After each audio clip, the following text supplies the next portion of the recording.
Hello and welcome to another episode of Tumorously Yours. This is the first episode since we've completed a year, and today we have with us Armin Sethi. I interacted with Armin when I was working in Bombay, and her mum was diagnosed with cancer in 2022, the second half, if I'm not incorrect. Unfortunately, she succumbed to it and it overpowered a lot. It has been just over a year, and I am absolutely extremely inspired that you have the courage to come and speak about it and to share your journey and her journey with everyone who listens to Tumorously Yours. So, thank you so much. We are very, very grateful. Thank you so much, Armin.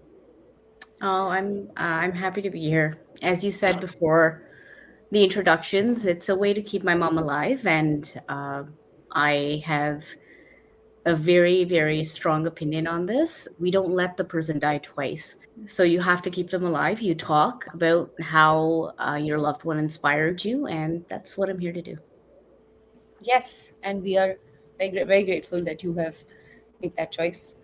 Um, okay, so first of all, because it's good to set a little bit of context, we'd like you to tell us a little bit about yourself, about your mom, what you do, where you live, what did she do, what cancer she was diagnosed with, and also about the fact that you mentioned that she was misdiagnosed for a long time before she even knew the real disease.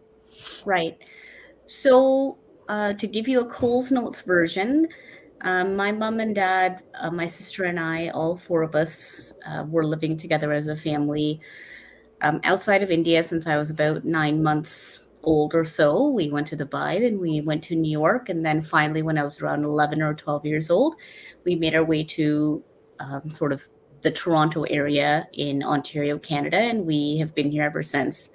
So I am 36 now, and it was the four of us wherever we went. That was our crew, so to speak. So we grew up really feeling as though our parents were our backbones. And I say this all the time. My dad is sort of the soul of the family. My sister is the heart of the family, and my mom kept everyone together. She was the backbone. She was the brain. She was the engine, so to speak. She was an accountant for a major furniture company in Canada. And my dad works at a car dealership. I'm a lawyer myself. My sister is a film director, and I also write scripts with her. So, we were sort of going on with life the way we always did. My sister has two children. I have a child, and my mom was very happy that she was a grandma to three granddaughters after having two daughters. They have grown up in a very liberal, progressive household. So when my mom was diagnosed in 2022, it was September 21st, 2022, that she had advanced stomach cancer.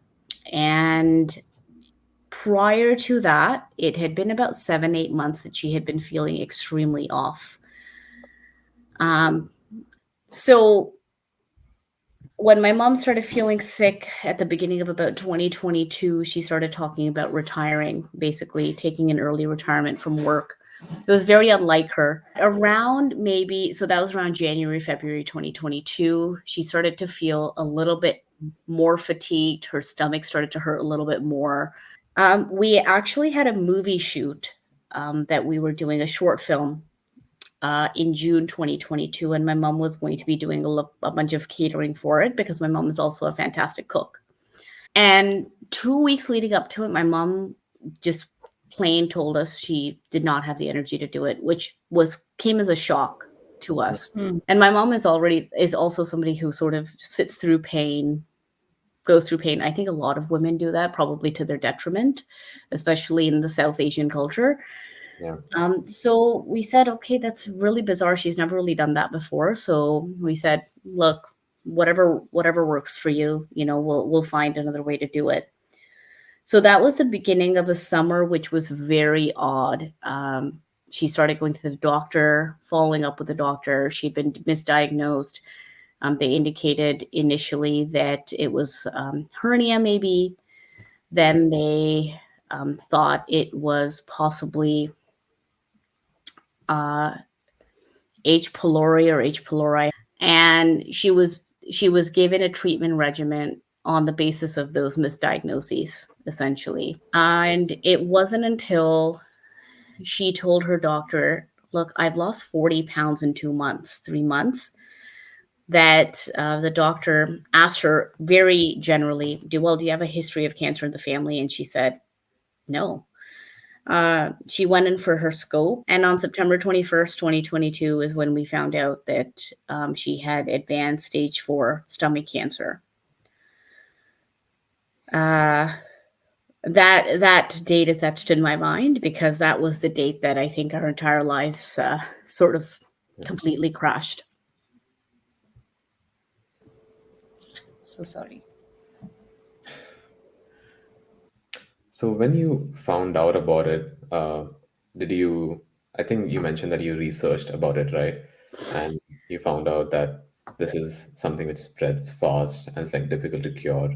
And when that information came to light, what were your thoughts? And did your mom also know about this? And what was her reaction to when she found out she was diagnosed?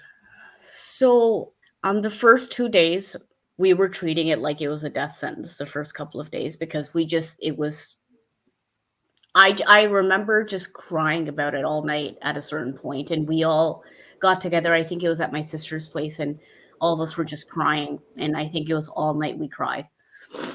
Um, um, uh, my mom, on the other hand, my mom did not cry a lot.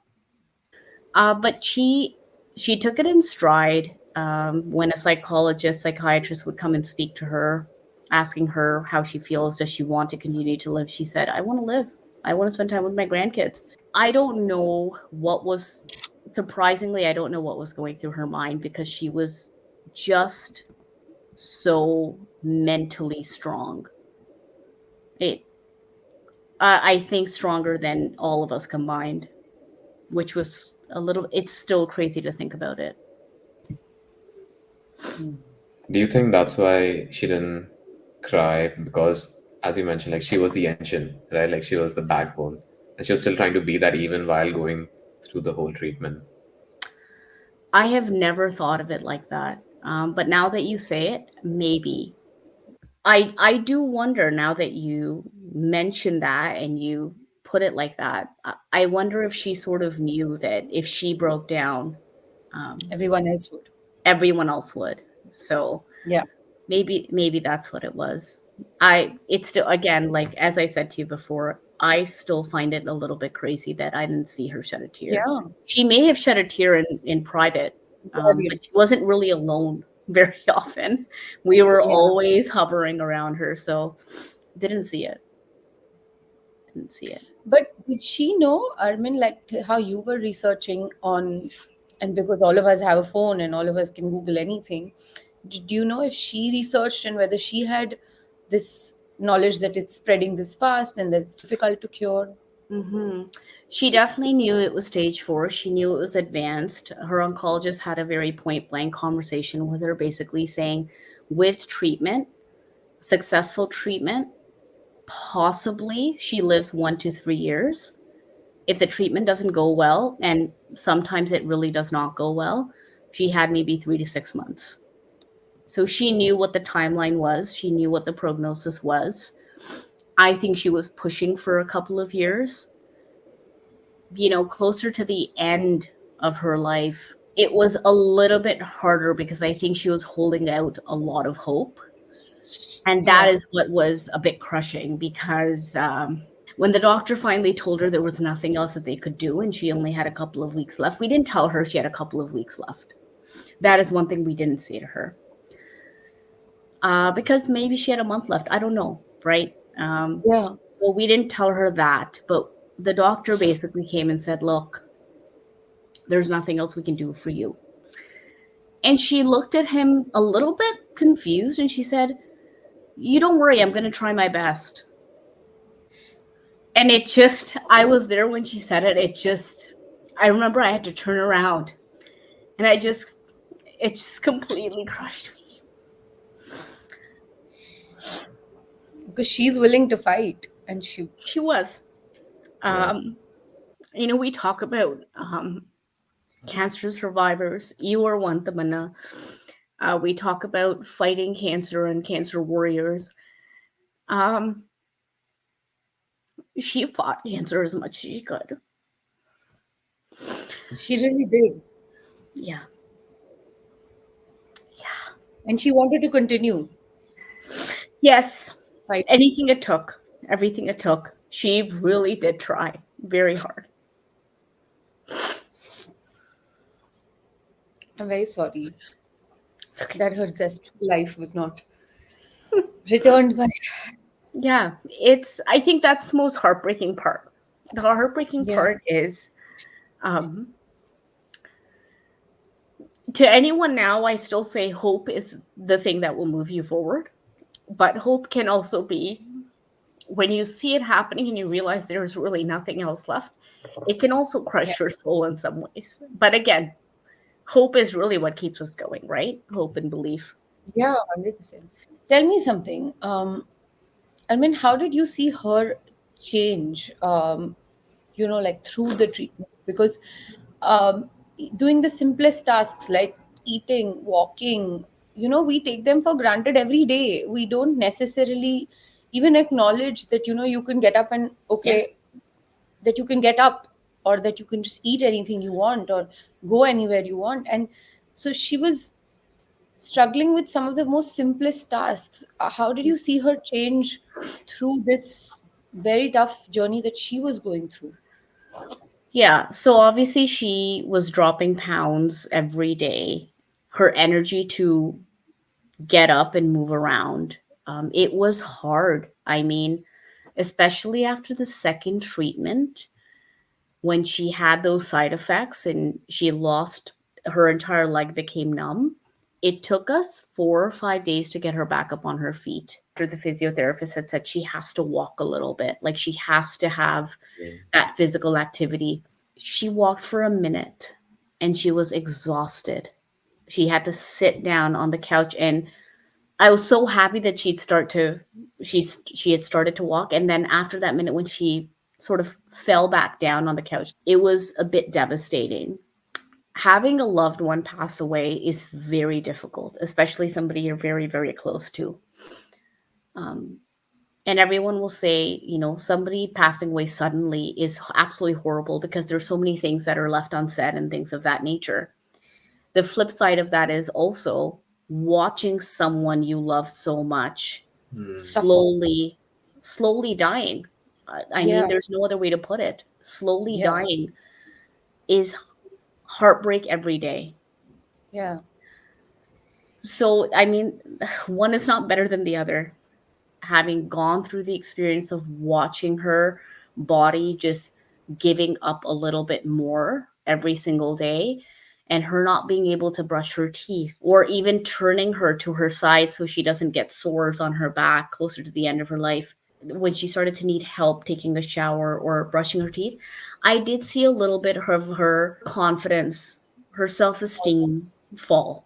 Seeing something like that happen to somebody who has so much energy, and so much enthusiasm to be independent and not rely on anyone. She's very self reliant. To see her become reliant and was, I don't, it was horrible for us, but I cannot imagine what she how was. soul crushing it was for her. Yeah. Yeah, Because I think more than anything else, that I saw that impact her a little bit. yeah, Not through tears, but she'd sometimes just close her eyes and just sit. She would just quietly sit. Um, so that, along with the physical aspects, were hard to see, very hard to see. Yeah, having yeah, that autonomy like taken away from you when you are not only so self-reliant, but everybody else is relying on you, Yeah, then that is tough. yeah. Can you tell me, because one thing that has been standing out to me throughout the everything that you've been telling us is that there's a very strong bond that you share with your sister, with your father, and did with your Mhm. mother. And One, I think that's beautiful. But two, I feel like that also there's a sense of, like support that you can derive from each other. The kind Yes. of the fact that you can lean on each other in this time, especially when you're all, aware of something so tough impending. Yes. So tell me, what did that mean for you? How did that support of your sister, of your father, what did it Mm, mean? from an emotional sense, as much as I think we felt as though my dad was not really coming to terms with the reality of what was being said to us, his hope really did give us a little bit of strength. I think you always need that one person who's holding out hope no matter what. It was nice because all three of us were fulfilling different roles. One day if my sister was feeling emotionally low, I'd be the one who'd be like, no, no, no, we're good. We're going to get through this. If both of us were not doing that great, my dad would step in. We had people to sort of balance out that seesaw of emotions. Yeah. And we knew if what and then closer to the end when we knew the writing was on the wall, we also felt, look, it's okay, we can both cry together today, it's all right. There is a sense of support that even the kiddos have lent to us, and sometimes it's as silent as just coming over and holding our hands when we're crying.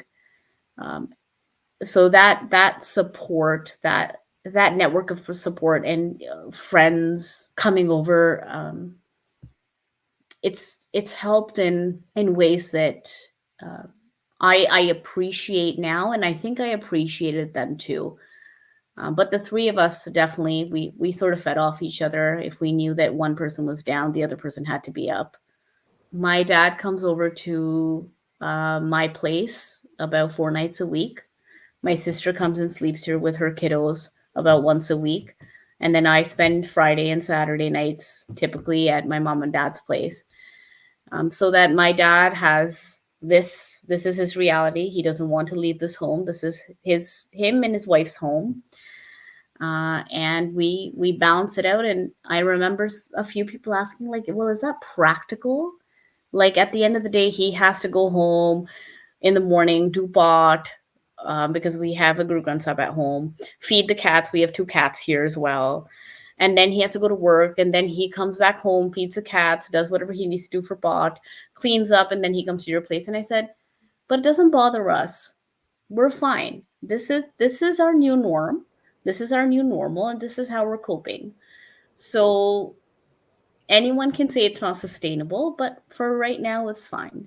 The three of us know what it's like to grieve post her passing, but we also know what it was like to grieve while she was still alive. And only the three of us can figure out the way forward.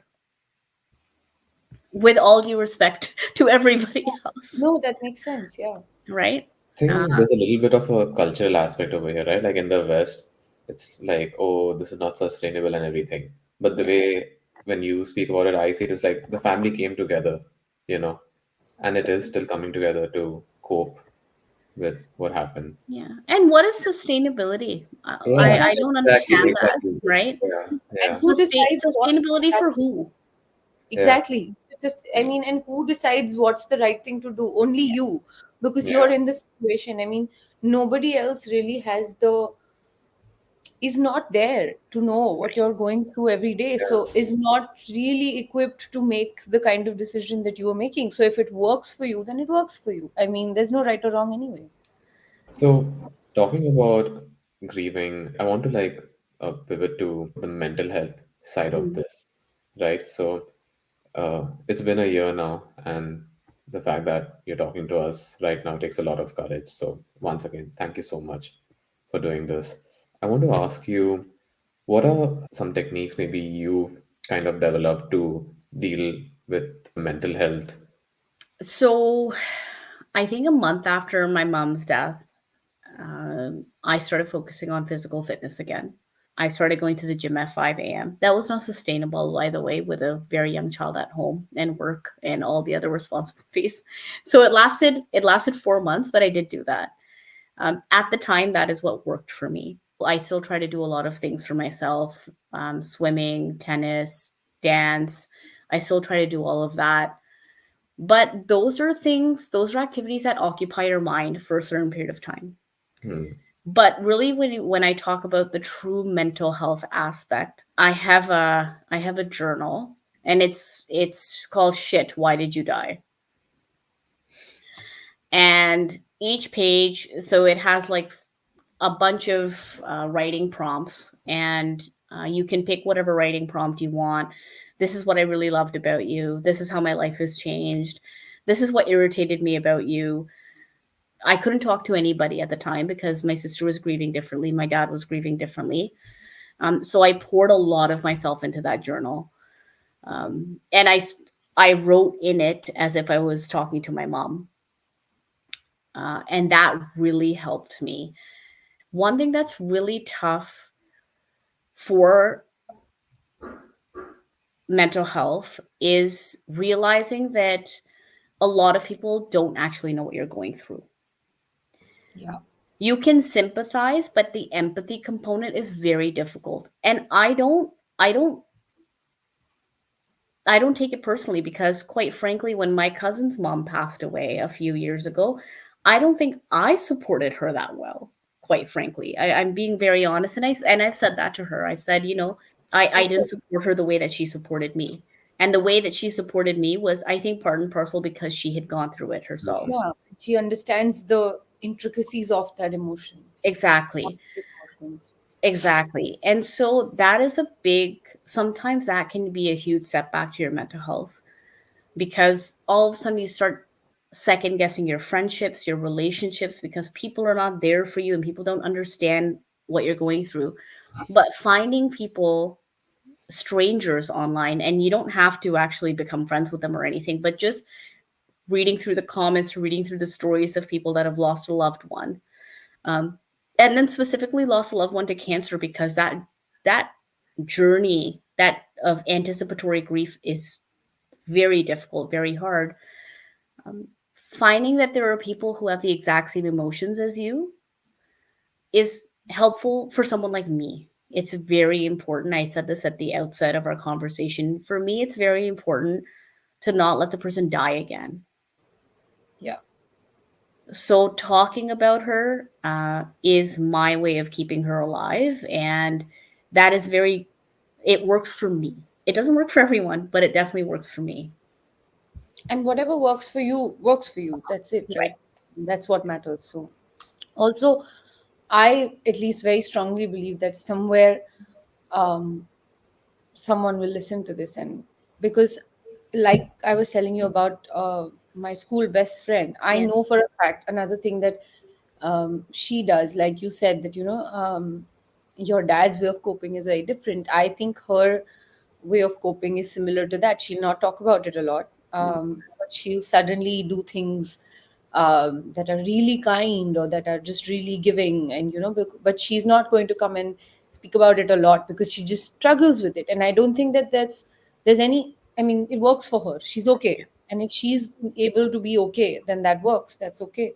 But I feel like when she listens to this, there is some amount of strength, right, that she gets from you. So thank you. Okay, but I want to ask you, what are some of the qualities of your mom's nature or behavior that you would definitely like to keep going in yourself, in your family? Maybe like if you could tell your daughter one line to remember her by, or one thought to, Hmm. you know, connect her with, what would it be? Ooh, there's so many. My mom was not a people pleaser. She had a way of, as I said, very kind. Not the nicest person, but definitely the kindest person in a room. And she wasn't a pushover, but She right. wasn't a Yeah. pushover. That's something I think is quite fantastic. It is. She went through a lot in her life. She lost her younger sister at a young age. She lost her mom at a young age. At a younger age, her mom was 59. She didn't get to see her. for a long period of time prior to her death, and then she lost her dad a few years before she obviously passed away herself. Lots of different roadblocks, if I could even call them that, like Yeah. huge tragedies, quite frankly, in her life. Yeah. And somehow to get up in the morning, be there for your kids, go to work, come back home, being able to sing a song, being able to have a little bit of fun with the grandkids, have a dance party with the grandkids. It was so it was now I recognize just how hard it was for her. So And yet that easy. courage, sorry, And yet she made it easier. yeah. So that courage to make life work even when life is not working for you. I think that's what I would leave with my daughter. Mm. To have the courage to make life work for you even when it's not working for Yeah. you. This is the line that will stay for me from this episode as well. It's lovely. Thank Ah, you so much. So, so much for being on this episode. Thank you so much for sharing everything with us. And I'm really inspired. Thank you. it is the stupidest thing we do as humans is to not express the love we have while a person is alive. I gave a speech at her funeral. It sucks, but I wrote it a few days before she passed away. I read it to her because you cannot wait until a funeral to tell the world how great somebody was. Create memories, prepare for the worst, hope for the best, tell people you love them.